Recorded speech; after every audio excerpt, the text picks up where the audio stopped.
Okay, so I'm going to be reading The Telltale Heart by Edgar Allan Poe. First, I will tell you a little bit about him. Edgar Allan Poe was born by the name Edgar Poe on the 19th of January of 1809, and he passed on the 7th of October, 1849. He was an American writer, poet, editor, and literary critic.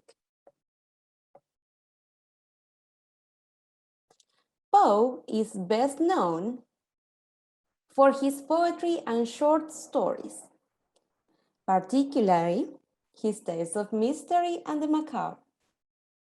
He is widely regarded as a central figure of Romanticism in the United States of America, of American literature, sorry.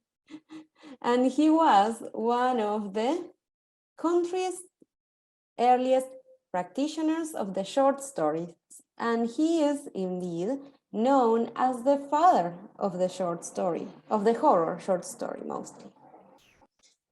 He is also generally considered the inventor of the detective fiction genre and is further credited with contributing to the emerging genre of science fiction. Poe was the first well-known American writer to earn a living through writing alone, resulting in a financially difficult life career. Poe was born in Boston. As the second child of actors David and Elizabeth Poe, his father abandoned the family in 1810, and his mother died the following year. Then he was considered orphaned, and Poe was taken in by John and Frances Allan of Richmond, Virginia. They never formally adopted him, but he was with them well into young adulthood, and he got their surname, right? So he's Edgar Allan because of them. Tension developed later as Poe and John Allan repeatedly clashed over Poe's debts, including those incurred by gambling and the cost of Poe's education. Poe attended the University of Virginia, but left after a year due to lack of money. He quarreled with Allan over the funds for his education and ended up enlisting in the US Army in 1827 under an assumed name. It was at this time that his publishing career began with the anonymous collection Tamerlane and Other Poems in 1827, credited only to a Bostonian. Poe and Allan reached a temporary reapproachment after the death of Allan's wife in 1829. Poe later failed as an officer cadet at West Point, declaring a firm wish to be a poet and writer, and he ultimately parted ways with Allan.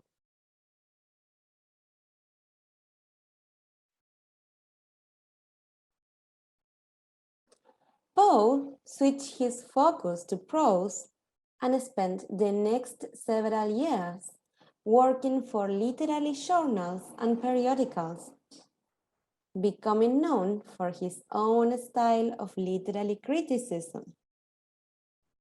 His work forced him to move among several cities, including Baltimore, Philadelphia, and New York City.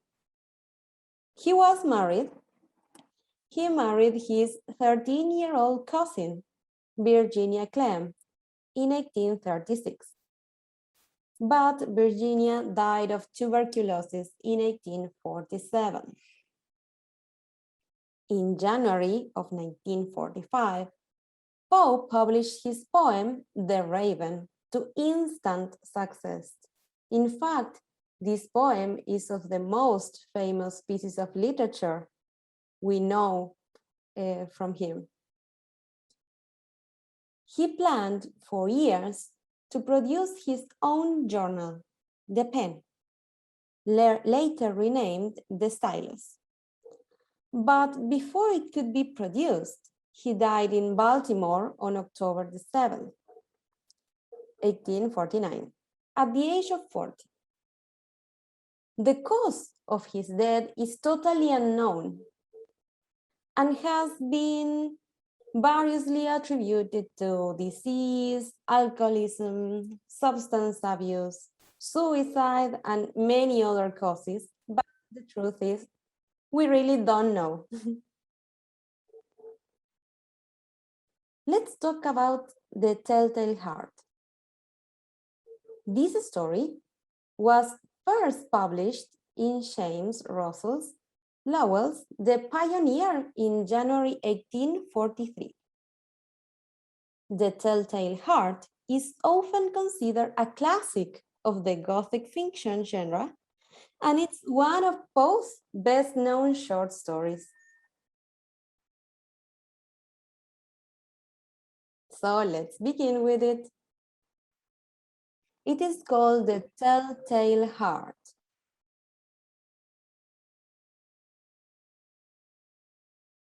It's true. Yes, I've been ill, very ill. But why do you say that I have lost control of my mind? Why do you say that I'm mad? Can you not see that I have full control of my mind? It is not clear that I'm not mad. Indeed, the illness only made my mind, my feelings, my senses stronger, more powerful. My sense of hearing especially became more powerful. I could hear sounds I had never heard before.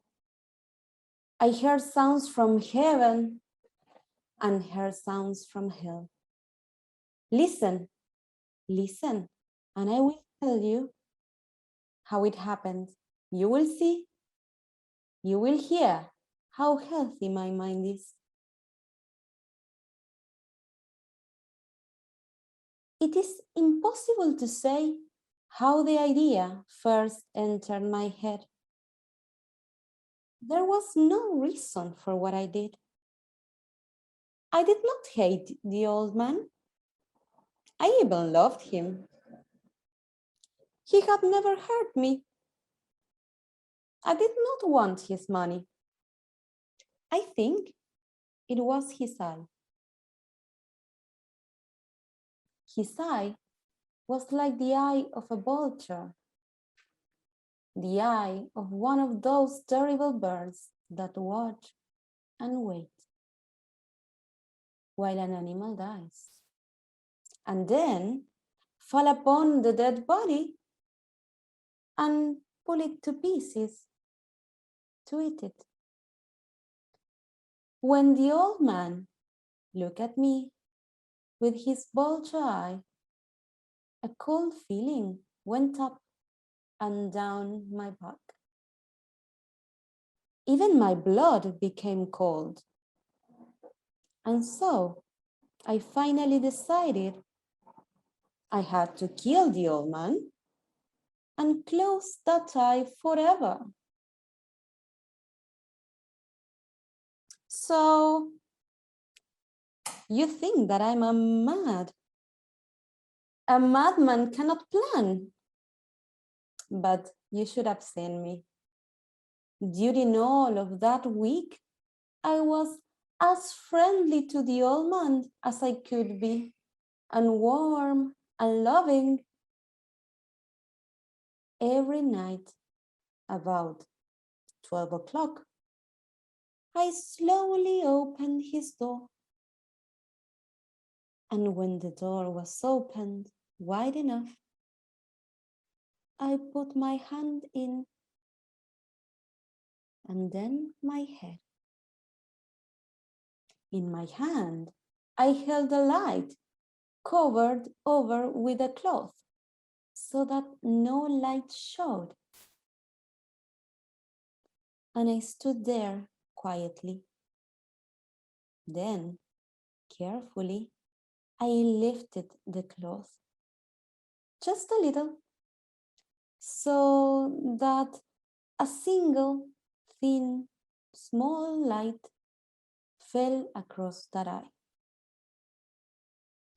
For 7 nights, I did this.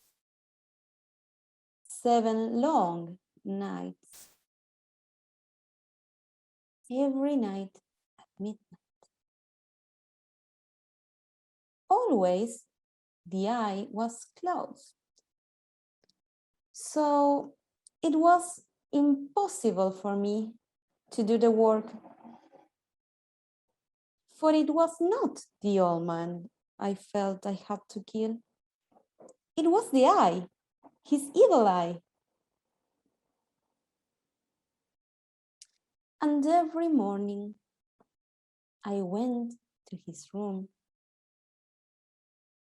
and with a warm, friendly voice, I asked him how he had slept.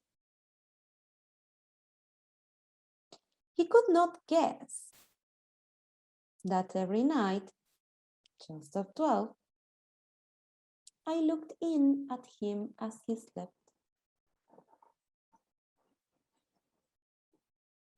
The 8th night, I was more than usually careful as I opened the door. The hands of a clock move more quickly than did my hand. Never before had I felt so strongly my own power.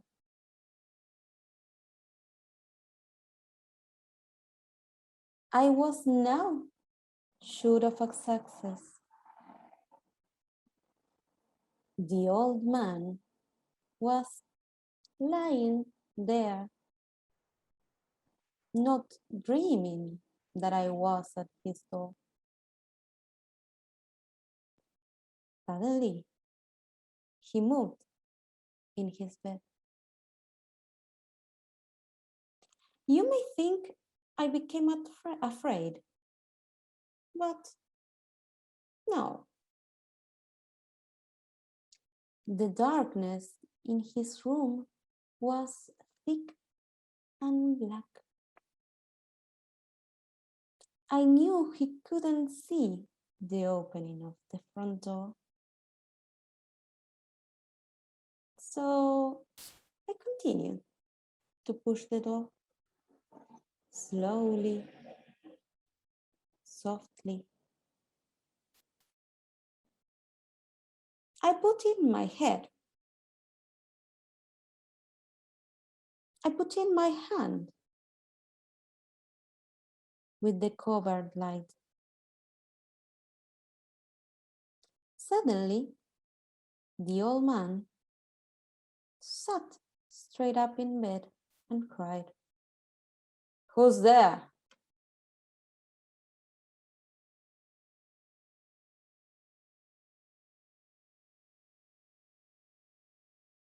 I stood quite still.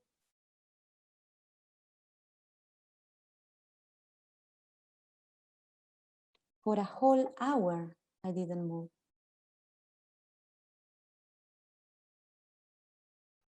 Nor did I hear him again lie down in his bed. He just sat there, listening. Then I heard a sound, a low cry of fear, which escaped from the old man. Now I knew that he was sitting up in his bed, filled with fear. I knew that he knew that I was there. He did not see me there. He could not hear me there, but he felt me there. Now he knew that death was standing there. And slowly, little by little, I lifted the cloth until a small light escaped from under it to fall upon that vulture eye. It was open, wide open, and my anger increased as it looked straight at me. I could not see the old man's face, only that eye, that hard blue eye, and the blood in my body became like ice.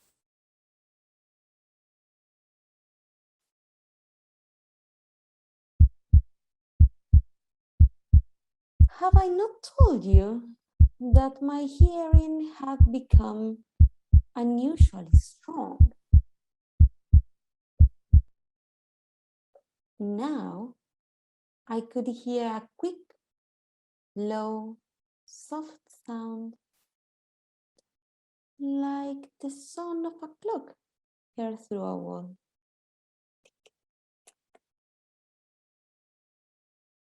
It was the beating of the old man's heart. I tried to stand quietly,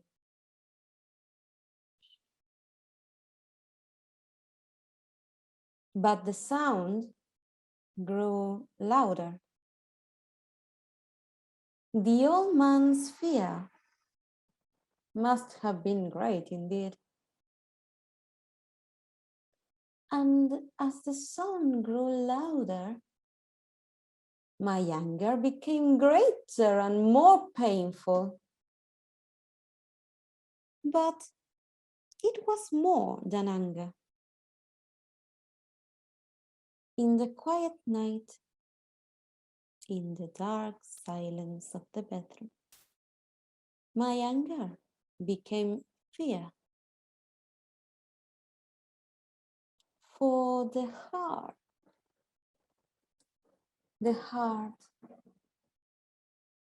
it was beating so loudly that I was sure someone must hear. The time had come. I rushed into the room crying, "Die, die!" The old man gave a loud cry of fear as I fell upon him and held the bed covers tightly over his head. Still, his heart was beating. But I smiled as I felt that success was so near. For many minutes, that heart continued to beat. But at last, the beating stopped. The old man was there. I took away the bed covers and held my ear over his heart. There was no sound. Yes, he was dead, dead as a stone. His eye, that vulture eye, would trouble me no more.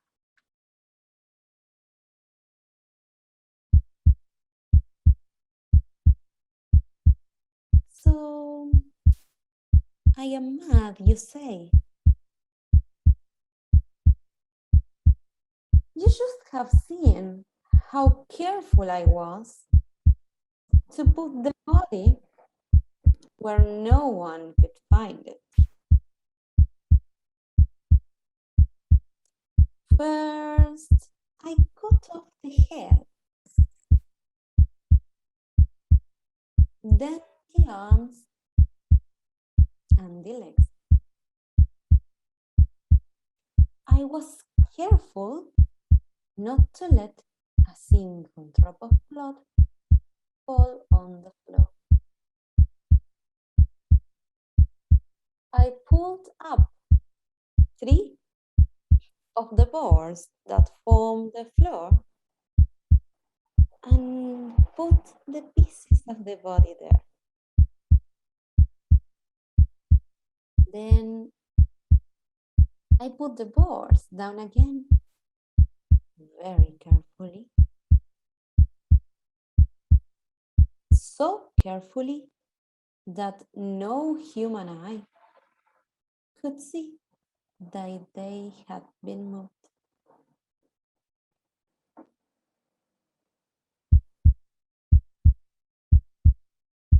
As I finished this work, I heard that someone was at the door.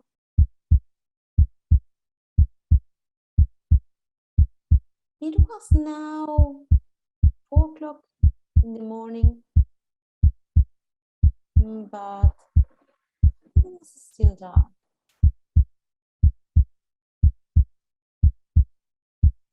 I had no fear, however, as I went down to open the door. 3 men were at the door. 3 officers of the police.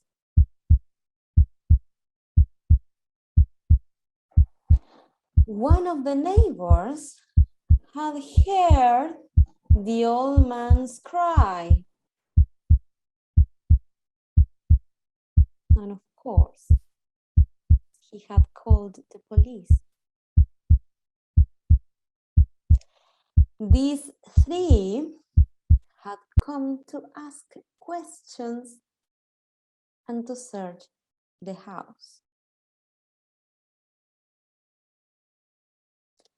I asked the policeman to come in. The cry, I said, was my own in a dream, of course. The old man, well, the old man, I said, was away. He had gone to visit a friend in the country. Can you believe it? I took them through the whole house.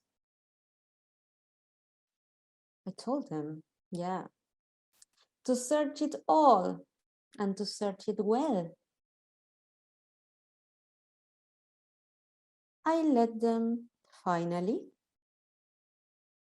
into the old man's bedroom, as if playing a game with them. I asked them to sit down and talk for a while.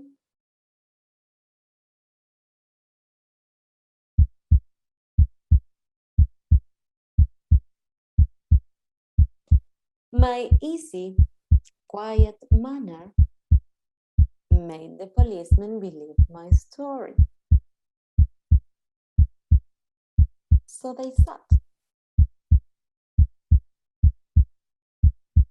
talking with me in a friendly way.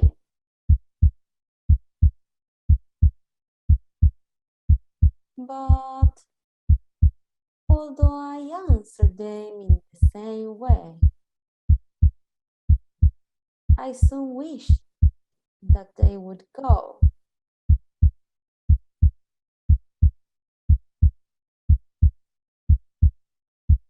My head hurt, and there was strange sound in my ears.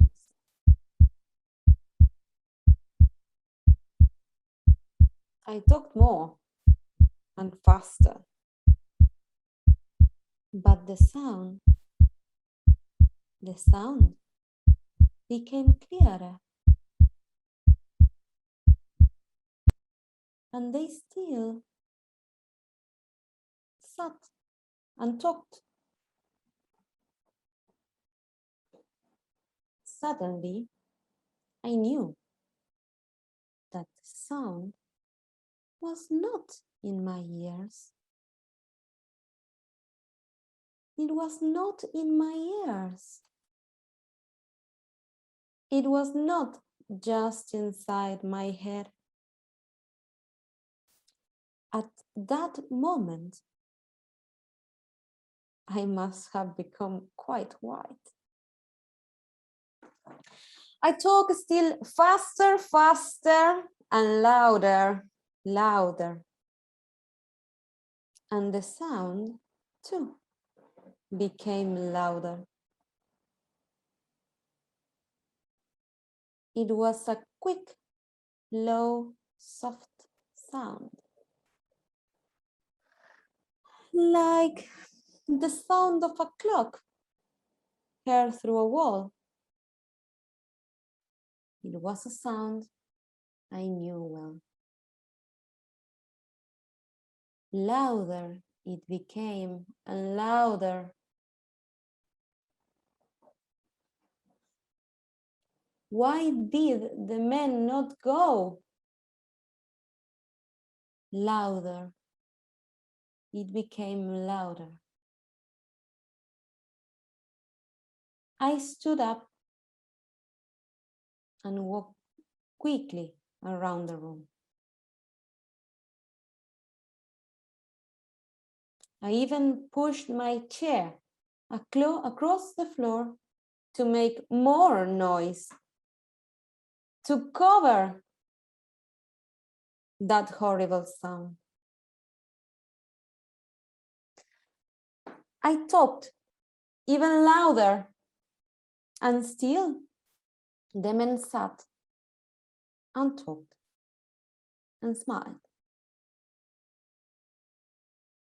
Was it possible that they could not hear? Was it really possible?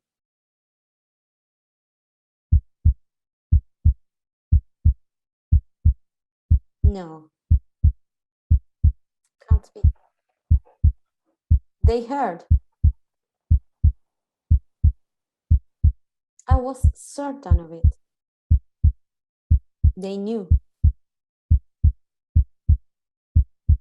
Now it was they who were playing a game with me.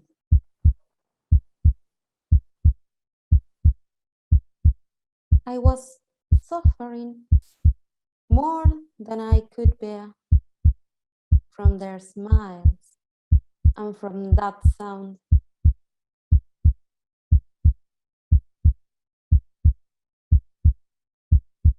Louder, louder, louder. Suddenly, I could bear it no longer. I pointed at the boards and cried, "Yes, yes, I killed him. Put up the boards and you shall see. I killed him. But tell me, why does his heart not stop beating? Why does it not stop?" And this was The Telltale Heart by Edgar Allan Poe.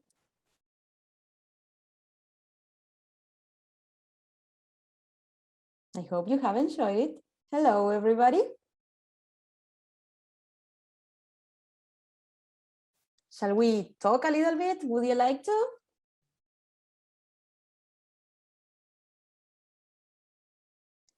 So, have you ever read another story from Edgar Allan Poe? Nope, says Martin. Okay. And the rest of you? Oh, you can talk. Let me see if I can unmute you.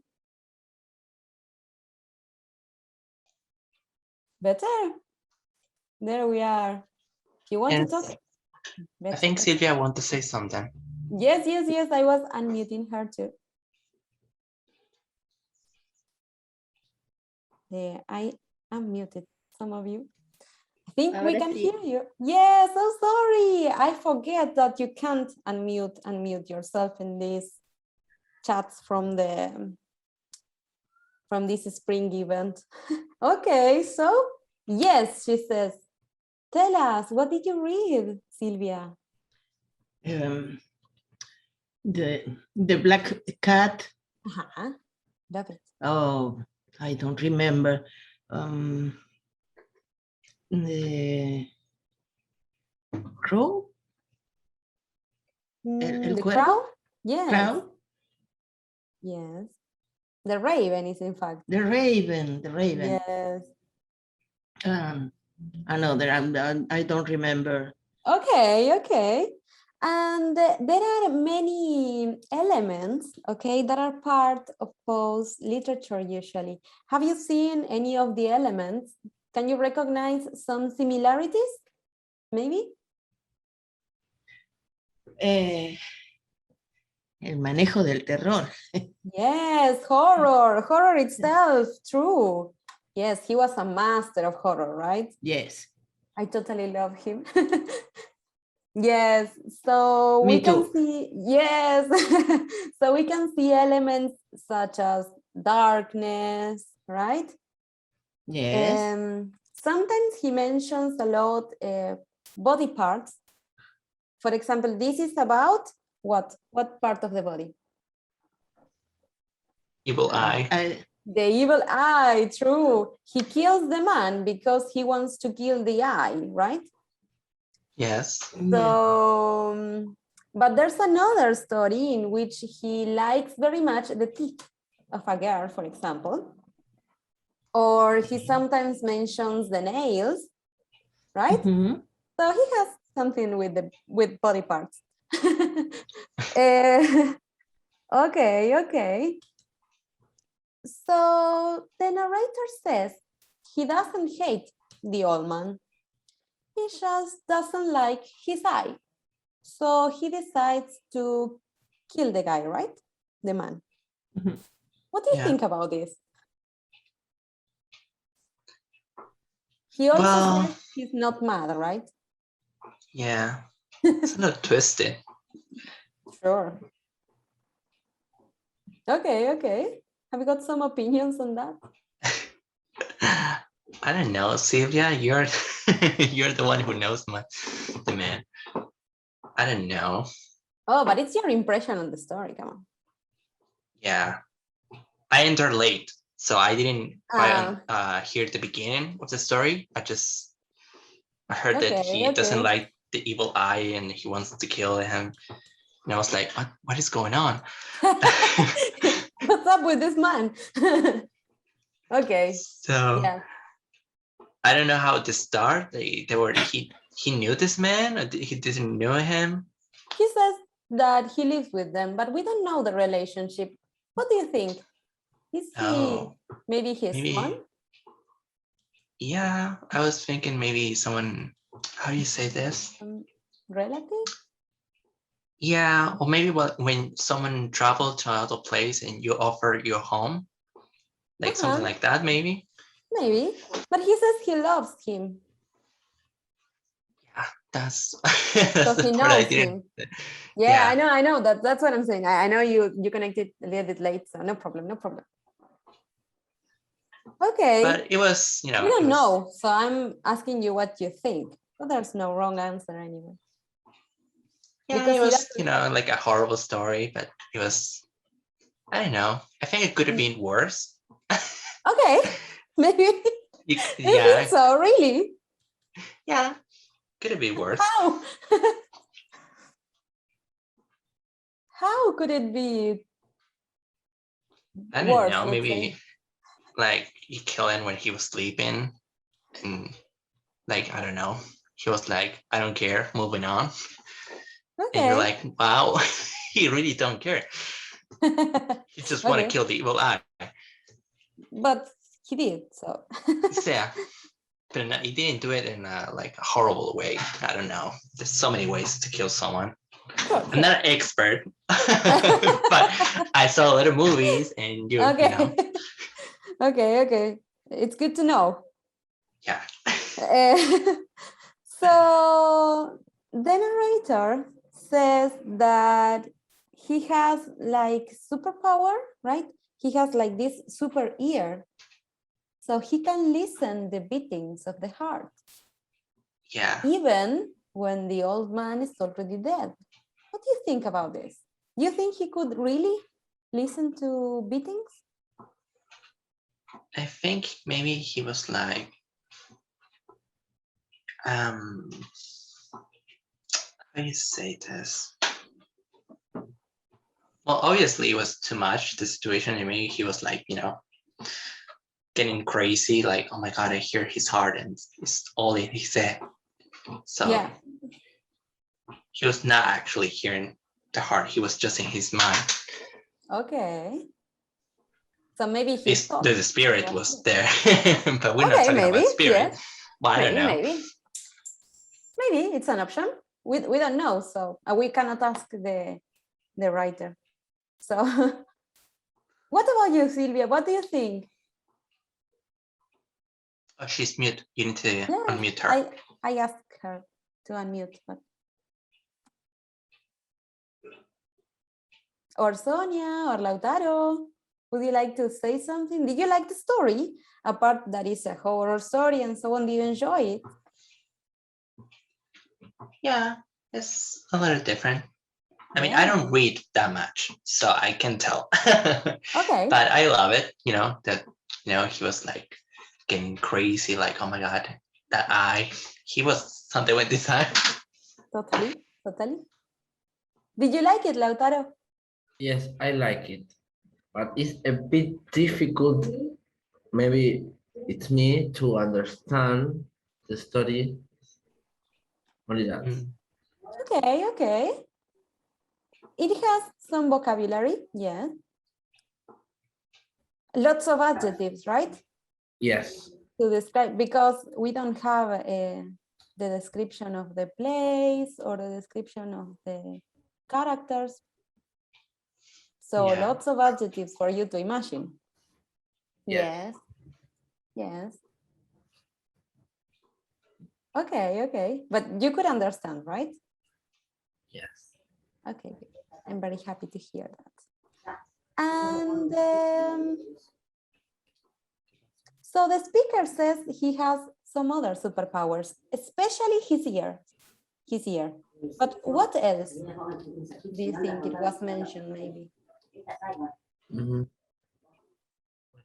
For example, he says he can see in the dark. Oh yeah, he says something about that. Yes, that with a little bit of light. With a little light, yeah. Yes, he could see the man, right? What do you think about that? Could he?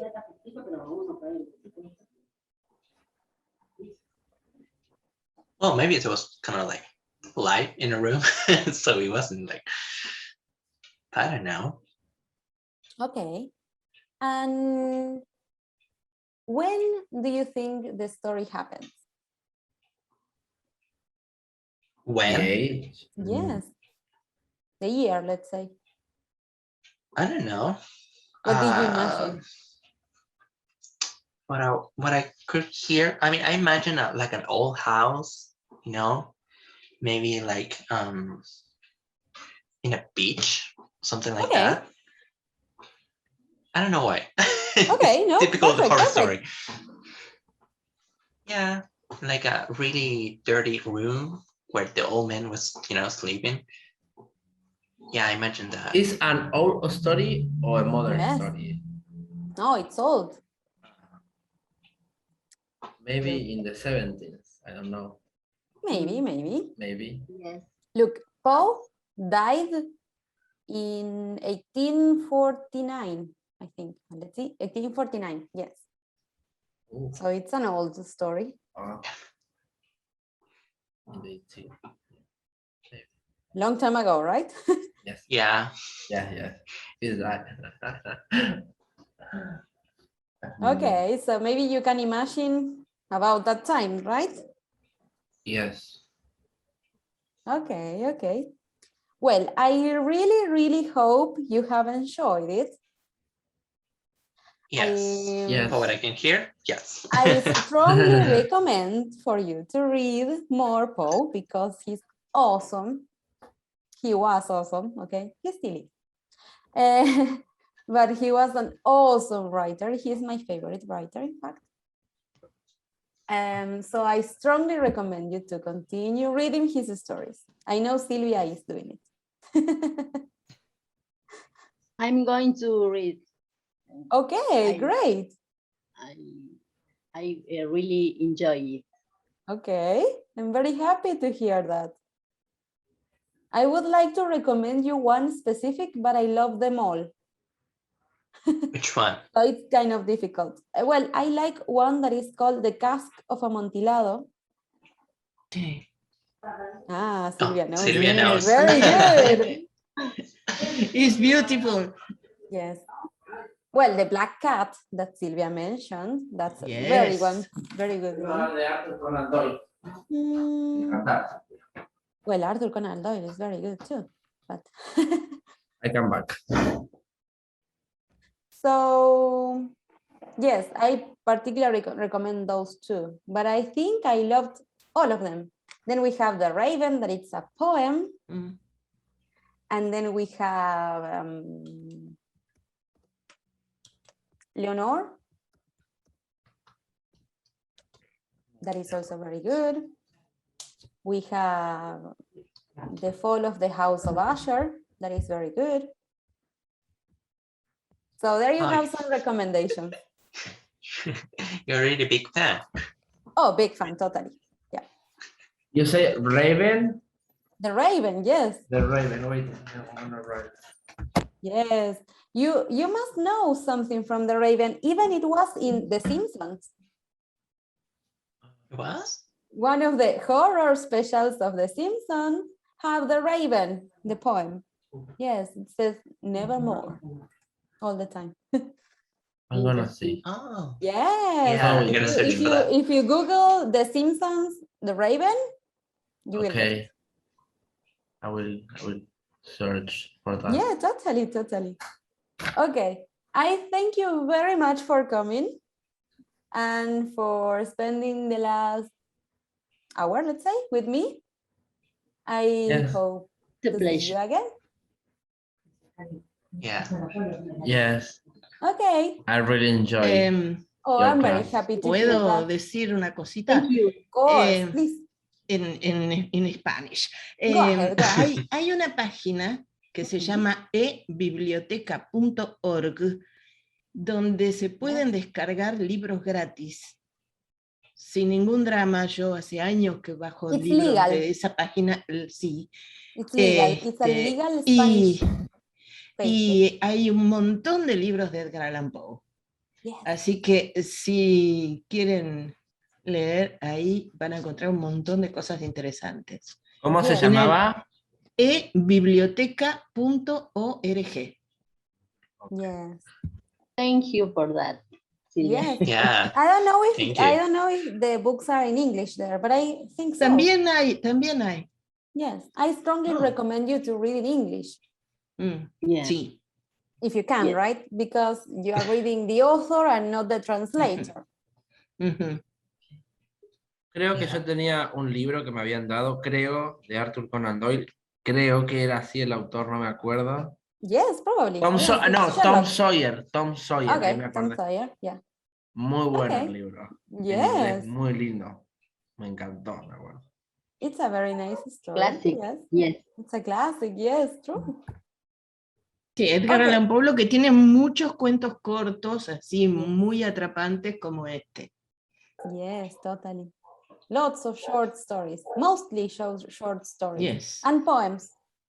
Yes. But they are all dark And so they are not like romantic poems, if you are thinking Yes, about that. it's romantic. Not for the girlfriend, let's say. No, romantic style. Okay. Okay, so any other comment? No. No. Okay, thank you very much for being with me today. I hope to see you soon. Yeah, Okay. of course. See you. Bye. It's a See Thank you, you. Sophia. A See you. pleasure. Bye. Bye. Bye bye.